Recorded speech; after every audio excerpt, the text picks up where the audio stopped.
قرآن پاک میں اللہ پاک نے جن موضوعات کو بیان فرمایا ہے ان میں سے گزشتہ امتوں کے واقعات بھی ہیں۔ ان واقعات کو بیان کرنے کا مقصد یہ ہے کہ لوگ ان قوموں کے انجام سے عبرت حاصل کریں اور ان نافرمانیوں سے خود کو بچائیں جن کی وجہ سے وہ قومیں دنیا میں ذلت اور رسوائی کا شکار ہوئیں۔ انہی قوموں میں سے ایک قوم عاد بھی ہے۔ قوم عاد مقام احقاف میں رہتی تھی۔ یہ لوگ اپنے مورث اعلیٰ عاد کے نام سے پکارے جاتے تھے۔ عاد ایک قدیم عربی قوم ہے جس کا ذکر قرآن پاک میں سورہ ہود آیت 50 سے 60 اور سورہ فجر آیت 6 سے 8 میں آتا ہے۔ اس قوم پر حضرت ہود علیہ السلام کو نبی بنا کر بھیجا گیا تھا۔ عاد اصل میں حضرت نوح علیہ السلام کی چوتھی پشت سے ہیں۔ عاد بن اوس بن ارم بن سام بن نوح اور ان کے نام پر اس قوم کو پکارا جاتا ہے۔ قوم عاد کو مشہور روایات کے مطابق ایک عظیم آندھی سے تباہ کیا گیا تھا۔ قرآن مجید کے مطابق یہ قوم دنیا اور آخرت دونوں میں اللہ کی رحمت سے دور اور محروم ہے۔ جدید تحقیق کے مطابق یہ قوم 3000 سال قبل مسیح سے لے کر پہلی صدی عیسوی تک موجود تھی۔ ان کو 1000 ستونوں والے شہر کی قوم بھی کہا جاتا ہے۔ کہا جاتا ہے کہ اس قوم پر کوئی بیماری نہیں آتی تھی، ان کو صرف اور صرف موت آتی تھی۔ یہ اپنی بلند قامتی کی وجہ سے اور شجاعت کی وجہ سے سب سے زیادہ مشہور تھے۔ حضرت ہود علیہ السلام اللہ کے پیغمبر تھے۔ قرآن پاک کی 11ویں سورت آپ علیہ السلام کے نام پر ہے۔ یمن اور عمان کے درمیان احقاف نامی سرزمین پر قوم عاد رہتے تھے اور وہاں پر نعمات کی فراوانی کے سبب خوشحالی اور آرام دہ زندگی بسر کر رہے تھے۔ آہستہ آہستہ توحید کو چھوڑ کر بت پرستی اختیار کی اور فسق و فجور میں غرق ہو گئے۔ ان کے ظالم اور وڈیرے مستحق لوگوں پر ستم ڈھاتے تھے۔ اللہ تعالیٰ نے ان کے درمیان حضرت ہود علیہ السلام کو مبعوث رسالت کیا۔ عاد بت پرست تھے اور اپنے بیشتر قوم نوح علیہ السلام کی طرح بت پرستی اور صنم تراشی میں ماہر تھے۔ قدیم تاریخ کے مطابق بعض ماہرین کہتے ہیں کہ ان کے معبودان باطل بھی قوم نوح علیہ السلام کی طرح ود، سوا، یغوث، یعوق اور نصر ہی تھے، اور حضرت عبداللہ بن عباس رضی اللہ عنہ سے ایک اثر منقول ہے۔ اس میں ہے کہ ان کے ایک صنم کا نام سمود اور ایک نام ہتار تھا۔ عاد اپنی مملکت کی سطوت اور جبروت، جسمانی قوت اور سہولت کے غرور میں ایسے چمکے کہ انہوں نے خدائے واحد کو بالکل بھلا دیا اور اپنے ہاتھوں کے بنائے ہوئے بتوں کو اپنا معبود مان کر ہر قسم کے شیطانی اعمال بے خوف و خطر کرنے لگے۔ تب اللہ تعالیٰ نے انہی میں سے ایک پیغمبر حضرت ہود علیہ السلام کو مبعوث فرمایا۔ انہوں نے اپنی قوم کو اللہ تعالیٰ کی توحید اور اس کی عبادت کی طرف دعوت دی اور لوگوں پر ظلم و وجور کرنے سے منع فرمایا، مگر عاد نے ایک نہ مانی اور ان کو سختی کے ساتھ جھٹلایا اور غرور و تکبر کے ساتھ کہنے لگے، آج دنیا میں ہم سے زیادہ شان و شوکت اور جبروت کا مالک کون ہے؟ مگر حضرت ہود علیہ السلام مسلسل اسلام کی تبلیغ میں لگے رہے۔ وہ اپنی قوم کو عذاب زاہد سے ڈراتے اور غرور و سرکشی کے نتائج بتا کر قوم نوح کے واقعات یاد دلاتے۔ عاد میں ایماندار تو چند ہی تھے، باقی تمام سرکش اور مطرود انسان کا گروہ تھا۔ ان کو حضرت ہود علیہ السلام کی یہ نصح شاق گزرتی تھی اور وہ یہ نہیں برداشت کر سکتے تھے کہ کوئی بھی ان کو ان کے خیالات اور ان کے درمیان میں حائل ہو جائے۔ ان کے عقائد اور اعمال، غرض ان کے کسی ارادے میں بھی کوئی شخص حائل ہو، ان کے لیے نہ سے مشفق بنے۔ اس لیے انہوں نے یہ روش اختیار کی کہ حضرت ہود علیہ السلام کی بات نہیں مانیں گے۔ انہوں نے حضرت ہود علیہ السلام کا مذاق اڑایا، ان کو بیوقوف گردانا اور ان کی معصومانہ حقانتوں اور صداقتوں کی تمام یقینی دلائل کو جھٹلایا۔ حضرت ہود علیہ السلام سے کہنے لگے، اے ہود، تو ہمارے پاس ایک دلیل بھی نہیں لایا، اور تیرے کہنے سے ہم اپنے خداؤں کو چھوڑنے والے نہیں ہیں، نہ ہم تجھ پر ایمان لانے والے ہیں۔ ہم اس ڈھونگ میں آنے والے نہیں کہ تجھ کو خدا کا رسول مان لیں اور اپنے خداؤں کی عبادت چھوڑ کے یہ یقین کر لیں کہ وہ خدائے اکبر کے سامنے ہماری سفارشی نہیں ہوں گے۔ حضرت ہود علیہ السلام نے ان سے کہا کہ نہ میں بیوقوف ہوں نہ میں پاگل، بلا شبہ خدا کا رسول اور پیغمبر ہوں۔ اللہ تعالیٰ نے اپنے بندوں کی ہدایت کے لیے بیوقوف کو منتخب نہیں کیا ہے کہ اس کا نقصان اس کے نفع سے بڑھ جائے اور ہدایت کی جگہ گمراہی آ جائے، اور وہ اس شان و شوکت اور خدمت کے لیے اپنے بندے میں سے ایسے شخص کو چنتا ہے جو ہر طرح اس کا اہل ہو، اس کی خدمت حق کو بخوبی انجام دے سکے۔ اور اللہ خوب جاننے والا ہے کہ اپنے منصب رسالت کو کس جگہ رکھے۔ مگر قوم کی سرکشی اور مخالفت بڑھتی ہی رہی، اور ان پر آفتاب سے زیادہ روشن دلائل اور نصائح کا مطلق اثر نہ ہوا، اور وہ حضرت ہود علیہ السلام کی تکذیب اور تذلیل کی اور زیادہ درپے ہو گئے، اور نعوذ باللہ مجنوں اور خطی کہہ کر اور زیادہ مذاق اڑانے لگے، اور کہنے لگے، اے ہود، جب سے تو نے ہمارے معبودوں کو برا بھلا کہنا شروع کیا ہے اور ہم کو ان کی عبادت سے باز رہنے کی تلقین شروع کی ہے، ہم دیکھتے ہیں اس وقت سے تیرا حال خراب ہو گیا ہے، اور ہمارے خداؤں کی بددعا سے تو پاگل اور مجنوں ہو گیا ہے۔ تو اب ہم اس کے علاوہ تجھ کو اور کیا سمجھیں؟ ان کو اپنی اس گستاخانہ جرت اور تہمت سے یہ خیال ہو چلا تھا کہ اب کوئی شخص حضرت ہود علیہ السلام کی طرف نہ دے گا اور ان کی باتوں کو توجہ سے نہ سنے گا۔ حضرت ہود علیہ السلام نے یہ سب کچھ نہایت ضبط اور صبر سے سنا، اور پھر ان سے یوں مخاطب ہوئے، میں خدا کو اور تم سب کو گواہ بنا کر سب سے پہلے یہ اعلان کرتا ہوں کہ میں اس اعتقاد سے قطعاً بری ہوں کہ ان بتوں میں سے یہ قدرت ہے کہ مجھ کو یا کسی کو کسی قسم کی بھی کوئی برائی پہنچا سکتے ہیں۔ اس کے بعد تم کو اور تمہارے ان معبودان باطل کو چیلنج کرتا ہوں کہ اگر ان میں سے ایسی قدرت ہے کہ وہ مجھ کو کوئی نقصان پہنچا سکتے ہیں تو اس میں جلدی سے اقدام کر لیں۔ میں اپنے اللہ کے فضل و کرم سے صاحب عقل و خرد ہوں، فراست کا مالک ہوں اور حکمت اور دانائی کا حامل۔ میں تو صرف اپنے اس خدا ہی پر بھروسہ کرتا ہوں اور اسی پر وثوق رکھتا ہوں، جس کے قبضے اور قدرت میں کائنات کے تمام جانداروں کی جان ہے، اور جو حیات و ممات کا مالک ہے، اور ضرور میری مدد کرے گا اور ہر نقصان پہنچانے والے کے نقصان سے محفوظ رکھے گا۔ آخر حضرت ہود علیہ السلام نے ان کی مسلسل بغاوت کے خلاف یہ اعلان کر دیا کہ اگر عاد کا یہی رویہ رہا اور حق سے روگردانی کی روش میں انہوں نے کوئی تبدیلی نہ کی اور میری پند و ثنا کی گوش دل سے نہ سنا، تو میں اگرچہ اپنی خدمت کے لیے ہر وقت چست کمر اور باہمت ہوں، مگر ان کے لیے ہلاکت یقینی ہے۔ اللہ تعالیٰ عنقریب ان کو ہلاک کر دے گا اور ایک دوسری قوم کو زمین کا مالک بنا کر ان کی جگہ قائم کر دے گا، اور بلا شبہ وہ اللہ تعالیٰ کو ذرا برابر بھی نقصان نہیں پہنچا سکتے۔ وہ تو ہر شے پر قادر اور مسلط اور ہر شے کا حافظ و نگہبان ہے، اور تمام کائنات اس کے بقدرت میں منحصر ہے۔ اے قوم، اب بھی سمجھ اور عقل و ہوش سے کام لے، قوم نوح کے حالات سے عبرت حاصل کر اور خدا کے پیغام کے سامنے سر نیاز جھکا دے، ورنہ قضا اور قدرت کا ہاتھ ظاہر ہو چکا ہے، اور بہت قریب ہے وہ زمانہ کہ تیرا یہ سارا غرور و گھمنڈ خاک میں مل جائے گا۔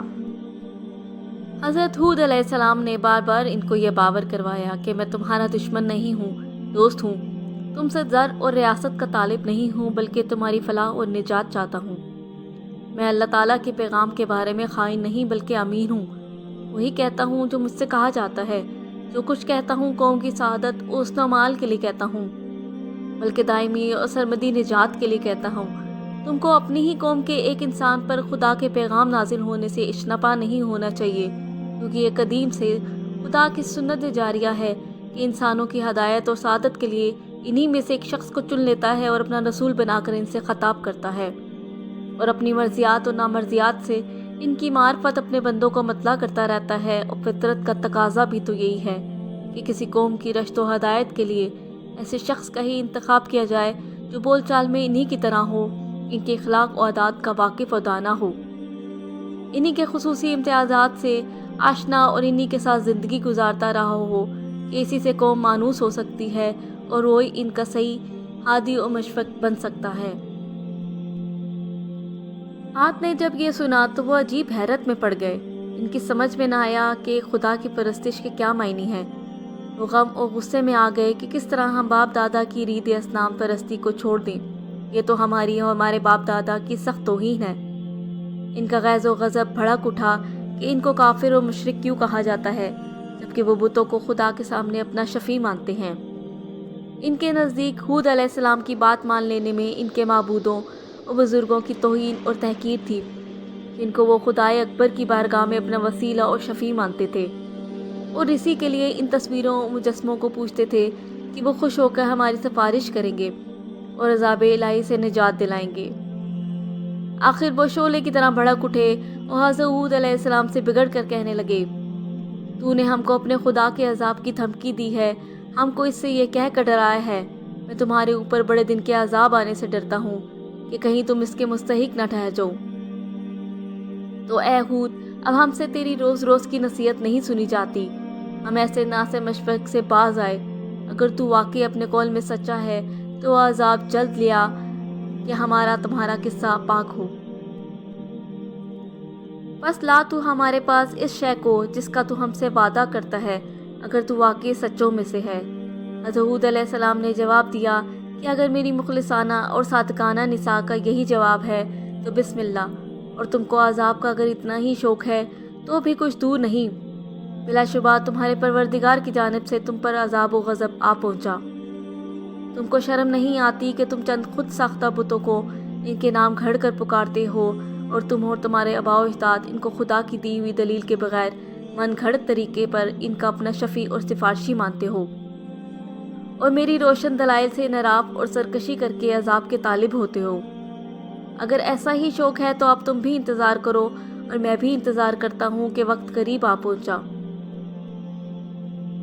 قوم ہود کی انتہائی شرارت اور بغاوت اور اپنے پیغمبر کی تعلیم سے بے پناہ بغض اور عناد کی پاداش عمل اور قانون جزا کا وقت آیا اور غیرت حق حرکت میں آئی، اور عذاب الہی نے سب سے پہلے خشک سالی کی شکل اختیار کی۔ آج سخت گھبرائے، پریشان ہوئے اور عاجز اور درماندہ نظر آنے لگے، تو حضرت ہود علیہ السلام کو جوش ہمدردی نے اکسایا اور مایوسی کے بعد پھر ایک مرتبہ ان کو سمجھایا کہ راہ حق اختیار کرو، میری نصاح پر ایمان لے آؤ کہ یہی نجات کی راہ ہے، دنیا میں بھی اور آخرت میں بھی، ورنہ پچھتاؤ گے۔ لیکن بدبخت اور بد نصیب پر قوم پر کوئی اثر نہ ہوا، بلکہ بغض اور عناد اور دوبالا ہو گیا۔ اب ہولناک عذاب نے ان کو آ گھیرا، 8 دن اور 7 راتیں پہم تیز و تند ہوا کے طوفان اٹھے اور ان کو اور ان کی آبادی کو تہہ بالا کر کے رکھ دیا۔ تنومند اور قوی ہیکل انسان جو اپنی جسمانی قوتوں کے گھمنڈ میں سرمست سرکش تھے، اس طرح بے حس و بے حرکت پڑے نظر آتے تھے جس طرح آندھی سے تناور درخت بے جان ہو کر گر جاتا ہے۔ غرض ان کو صفحہ ہستی سے مٹا دیا گیا تاکہ آنے والی نسلوں کے لیے عبرت بنے، اور دنیا اور آخرت کی لعنت اور عذاب ان پر مسلط کر دیا گیا کہ وہ اس کے مستحق تھے۔ اور حضرت ہود علیہ السلام اور ان کے مخلص پیروان اسلام خدا کی رحمت اور نعمت میں عذاب الہی سے محروم رہے اور سرکش قوم کی سرکشی اور بغاوت سے مامون ہو گئے۔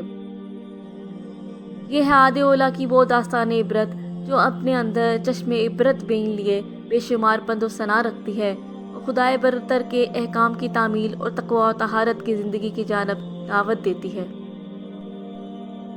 علاوہ اس خاص عبرت کے جس کا ذکر اس طویل واقعے میں ہو چکا ہے، یہ چند عبرتیں بھی قابل توجہ اور نظر التفات کے لائق ہیں۔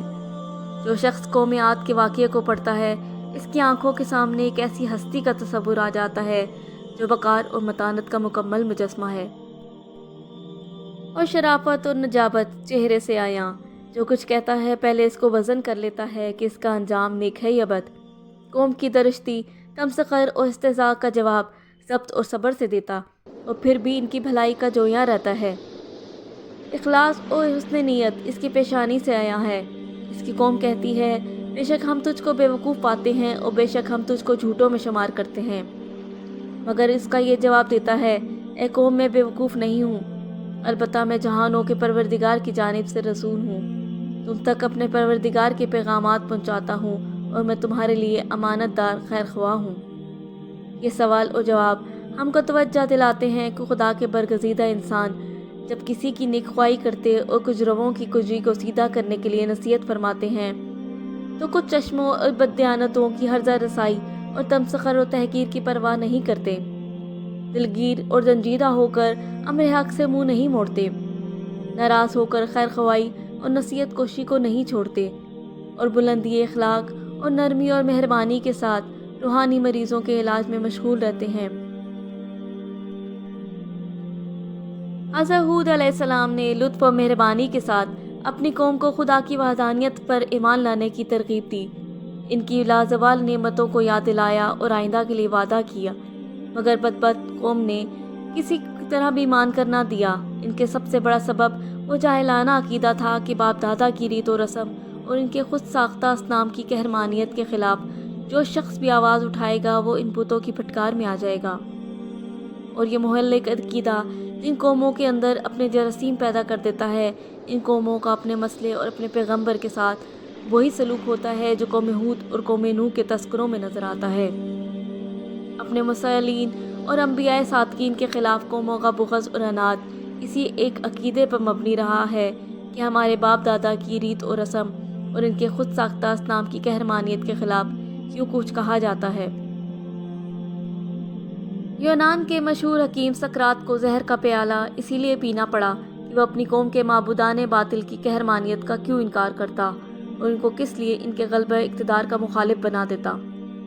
بس یہ جرثومہ اقوام کی روحانی زندگی کے لیے ہمیشہ تباہ کن، ان کی فلاح و سعادت ابدی کے لیے ہلاکت آفری رہا ہے۔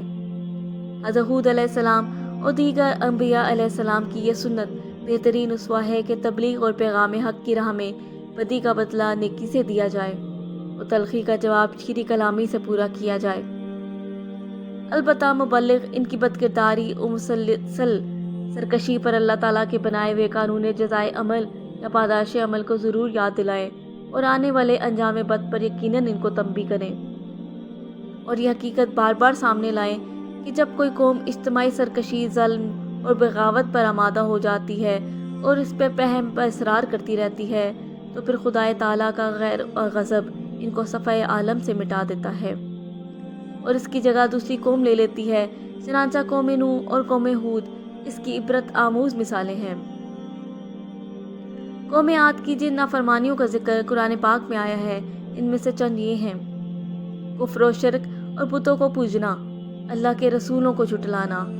سر راہ بلند عمارتیں بنانا، وہاں بیٹھ کر راہگیروں کو پریشان کرنا، ان کا مذاق اڑانا، لمبی لمبی زندگی کی امیدیں پر مضبوط محل بنانا، بے دردی کے ساتھ مار دھاڑ کرنا، طاقت اور قوت پر تکبر کرنا، انبیاء کرام کی اطاعت اور اتباع سے روکنا اور نصیحتوں پر ہٹ دھرمی کا مظاہرہ کرنا۔ افسوس، آج یہ برائیاں ہمارے معاشرے میں بھی تیزی سے پھیلتی جا رہی ہیں۔ طاقت اور قوت پر گھمنڈ، طاقتوروں کا کمزوروں کو دبانا، احترام مسلم کو پامال کرتے ہوئے آپس میں لوگوں کو اذیت دینا، دوسروں کا مذاق اڑانا، طرح طرح کے ہیلے بہانوں سے دوسروں کو روکنا، سنت پر عمل کرنے والوں کو اپنی بے جا تنقید کا نشانہ بنانا، اپنی موت کو بھول کر لمبی لمبی امیدیں لگائے دنیا کی لذتوں میں بدمست رہنا، کوئی سمجھائے تو الٹا اسی پر برس پڑنا، یہ سب ہمارے معاشرے میں عام ہے۔ گویا ہمارا حال تو یہ ہو چکا ہے: دن لہو میں کھونا تجھے، شب صبح تک سونا تجھے، شرم نبی، خوف خدا، یہ بھی نہیں وہ بھی نہیں۔ خدارا، قوم عاد کے اس عبرتناک انجام سے خود کو ڈرائیے، ان برائیوں سے خود کو بچائیے، ورنہ یاد رکھیں اللہ کا عذاب بڑا سخت ہے۔ کر لے توبہ، رب کی رحمت ہے بڑی، قبر میں ورنہ سزا ہوگی کڑی۔